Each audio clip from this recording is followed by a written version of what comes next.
in the country.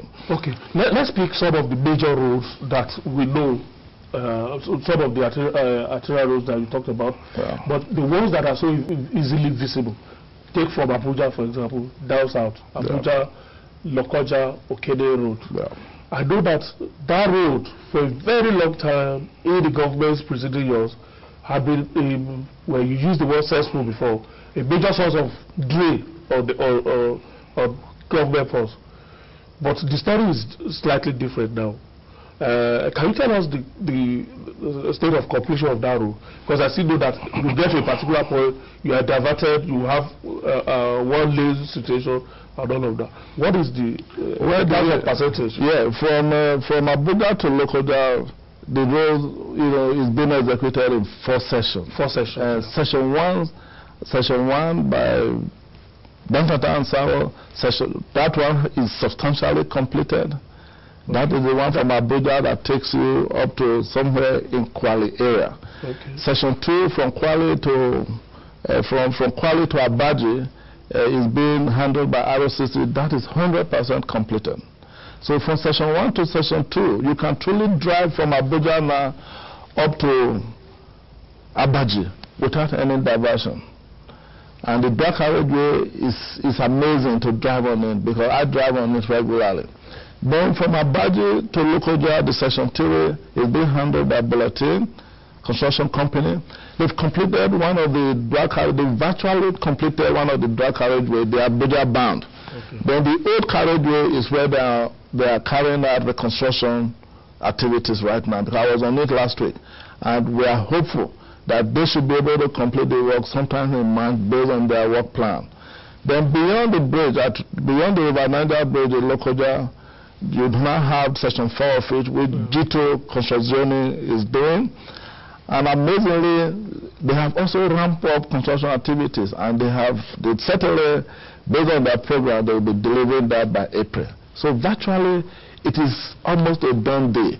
That was why in 2013, we flagged off from Lokoja to Benin, because that was the missing link in the whole of arterial route A2 that starts from Weripo through Sapele, Benin, which is dealized.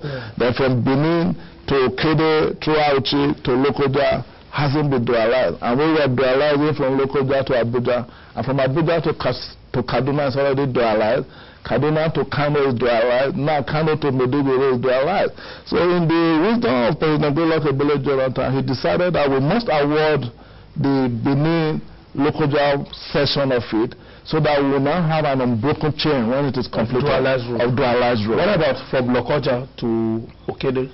From Lokoja to Okede, the section 1 of the project is going on. If you drive on the road from Badana Junction to Okede, the problem in the Okede area, traffic congestion, there's no land to really expand because of the hills. In the design of the Abuja, in the design of the Lokoja, the section 1 of the Lokoja Benin, in this design, we decided to have a bypass of about 15 kilometers to bypassing Okene. Work has progressed on that bypass.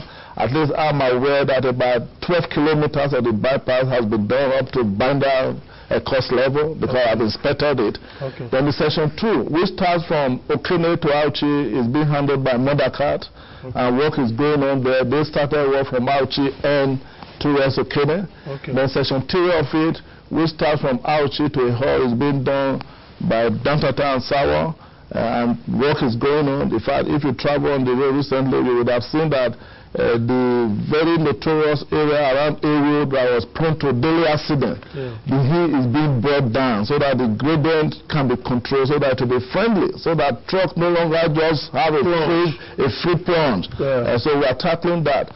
Then from Ehor to Benin City is being handled by ROCC, and you have on that one, about 20 kilometers to Benin. You now drive on black carriageway into Benin, and it's still a work in progress. All right. Talking about the need to also create bypass and all of that, I probably noticed that the Obajano area has been neglected from that junction, taking you to Obajano, then to Kaba, is in a very sorry side. Perhaps if we also give attention to that, it relieves the pressure on that sector from that Obajana junction. up onto Lokoja. Yeah. Actually, said up onto Actually, what we are doing on the Obalena session, where it had been neglected for over 25 years, but last year we took on it headlong. We divided the project from Obalena Junction up to Kaba into 2 sessions. In fact, the first session of it, we are handling it in collaboration with Dangote Industry as part of our public-private partnership projects. The Dangote Industry is funding that. Then from where it stops up to Kaba, CGC had the contract which was awarded to them in 2013, but was flagged off early last year, 2015. Have they moved to that side? Oh, sure. If I personally, the last time I passed through that place, I lost 2 tires. I personally, to do with that area. Actually, I personally flagged off the project in Kaba with His Excellency, the Governor of Kogi State, Captain Idris Wada. We were there together with Senator Smart Adeyemi and indeed the Deputy Governor Awoni of Kogi State. It has been flagged off and is ongoing. The session Dangote is handling, they are mobilizing right now, and they are even proposing to do a reinforced concrete road, which will even last longer than the ordinary asphalt road. Because the concrete road is a new development in the country. Just now, we're also doing the road from Baro Inland Port into FCT as reinforced concrete road, as well as the Shagamu Ikorodu road. So that shouldn't be a problem. Cement will be a problem. Okay, let me read some tweets and then we'll continue, because there are also major projects that I also like you to talk about. The BD on the road, I've not passed through that route for a very long time, but I'd like you to give us a true assessment of what that's. I was on it on Sunday. You were on Sunday? I know you're in Lagos, but please, Minister, one of the eastern roads, how are they connected with the rest of the country? That has been an issue. A lot of people are making an issue that the East has no reason to vote for President Jonathan again, because in terms of roads or road infrastructure, the Southeast has been completely forgotten. I'd like you to speak on that. I will quickly take on that, because that is not true. If you check the template of the 3 geopolitical zones in the South, the Southeast has the highest number of ongoing road projects, put at about 45 projects. And these projects, if people forget easily, by 2011, when you cross the existing Niger Bridge into the Southeast, you are confronted with dilapidated roads with craters. The 2 service lanes were gone, where you have Coca-Cola company and the market on the left. They were gone. There was nothing there. Even the slip road to Owerri and up to 50% of the Onitsha-Owerri road were not done. We moved in fact, that was the second place I visited as Minister of Work, in company of then Governor Peter Obi. And we looked at it and immediately reminded me of the Civil War, that the signs of the war are still very visible. And I promised Peter Obi that when I get back to Abuja, I was going to make a report to Mr. President for Mr. President to approve quickly the reconstruction of that stretch, because it was not under any ongoing project. And Mr. President graciously approved that. President Jonathan did approve that. Today, if you go to Onitsha and you cross the existing Niger Bridge, you are confronted with beautifully built 10-lane dual carriageway. 10 lanes dual carriageway, including the service lane, up to Zik roundabout, up to Upper Iweka, where you turn to the side. We didn't stop there. We also completed the standing section of Onitsha-Owerri Expressway, the section CCC was doing, because the Lasbega had completed that section over 2 years. Beyond that, one of the finest alignment in road today the country is in the Southeast. I'm talking of the road from Enugu to Abakaliki, to Goja Junction, to Ikom, to Inform, the boundary with the Cameroon. So nobody can say that the old Biozora, Uburu, Ishago Road, Reboye, and Enugu State, beautiful road. We have a lot. Even on the Onitsha-Enugu road, we have made tremendous progress. Visit the place. The one that was outstanding, with people were always talking about, was the Enugu to Port Harcourt dual carriageway. And just 2 years ago, we awarded the first 2 sections of the road because that was what the budget were accommodated at that time. Last year, we awarded the 2 outstanding sessions, which means from Onitsha all the way to Port Harcourt, there are contractors that are engaged who are working day and night, and they are very prominent contractors. ROCC, Arab contractors, Cetraco, CCE, these are the best of the pack, and they are doing beautifully well. Before the Christmas, you needed to see the difference they made between November and December. People in Aba were attest to the fact. This last Christmas, that people didn't sleep on the road. Yeah, people in Aba were attest to the fact that we were able to quickly move in and restore sanity to the road, particularly in the Aba area that the highest noise was made, that the highest noise came from. Even on the Aba, Onolememen, Itu, Calabar Road, we still did a lot of maintenance work, even though we didn't have any major contract there last year. But this year, that is the area we are focusing on, all the way from Calabar through Itu to Onolememen and Aba. Okay. Well, now, since you are already on the road, talk about the Benin road that you said. Yeah, the Benin road is in a very good shape. In fact, not just Benin road. In fact, if you drive from Benin to Lagos now, in fact, when Mr. President had a program last Sunday in Lagos, I was in Benin. I just calculated that in 4 hours, I would be with the President in Lagos. And pronto, that was it. If the road was not good, I would not have tried that, because I have used the road severally. If I right now, that particular alignment from Benin towards Ajibandele, they have gone far beyond Orel, towards Shagamu. So the road is the best alignment we have in the country today, because when you drive on that road, you won't believe it that you're in Nigeria. I'm telling you, not because I'm Minister of Works. I mean, the road users can attest to that. In fact, I'm sure it's one of the roads that have been played on the street. Okay. All right. At Social Good says, how do we distinguish road constructed by Minister of Works by Shopee?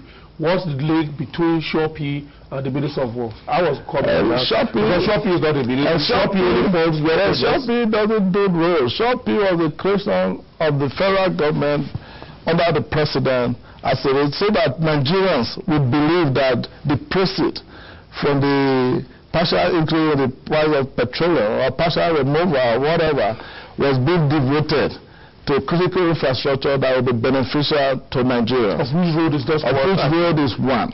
What we have done, we selected projects under our portfolio. We selected 4 road projects, which eventually were expanded to 5 for enhanced funding in order to drive the project to quicker completion. And the road we selected were the Abuja Local Drug Carriageway, which we were already working on, the Onitsha Enugu Drug Carriageway, the Kano Meduguri Drug Carriageway, and the Benin Road. Later, we added the Lagos-Ibadan Expressway to it. Beyond these 5 roads, there were 2 bridges that were also listed. The local water bridge, which is the new bridge across the river Benue, and of course the second Niger bridge. And all these projects are ongoing.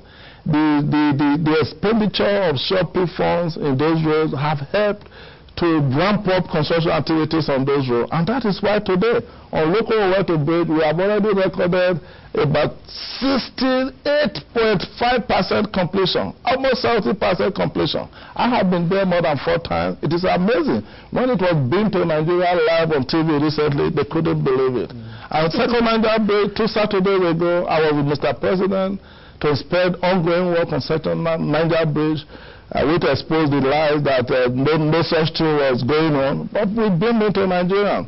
In fact, pipes have been struck every day on that river Niger, and the dredging work is going on. The approach road to the bridge has already been constructed, almost 90%, and they are working. All right. Let me read a few more tweets, and then I pick yet another major road. We have spoken about one. Yeah. Apapa Oshodi Expressway. Yeah, I will talk about somebody who lives in Lagos. I will talk to you about Apapa. Yeah. Yes. The minister has indeed revolutionized our roads, but Bega, please, I need the number of your designer. Okay, Toast. Thanks, Toast. All right. We'll talk about that. Who's next? Good work by this minister and the president. Any plan for the maintenance of the roads to avoid return to square one? That's about what outreach. With due respect, Mr. Minister, from Gwagwalada to Abaji, there is there are 3 diversions of about 10 kilometers. So, a contract awarded by OBJ. All right. Suleiman is the one to do that. The are of diversions. I just told you now. If I red bulletin is working, there are diversions. There's one last one. The diversions are because of construction work. Like in session 1, the one he said between Gwagwalada, diversion is only at the point where Dantata and Sawa is doing their last stretch of work. Okay. And it is normal when you are constructing road until you finally finish to make diversion. I did mention that the session 1 has been substantially completed. Session 2 has been fully completed. Then, of course, there are some diversion for maintenance work, like where we decided we needed to create U-turns so that people don't drive almost 50 kilometers to change their mind to turn, they have reason to turn. Okay. So those are normal things. Okay, you talk about yeah, but let me read. I'm sure you'll be interested in me reading this one.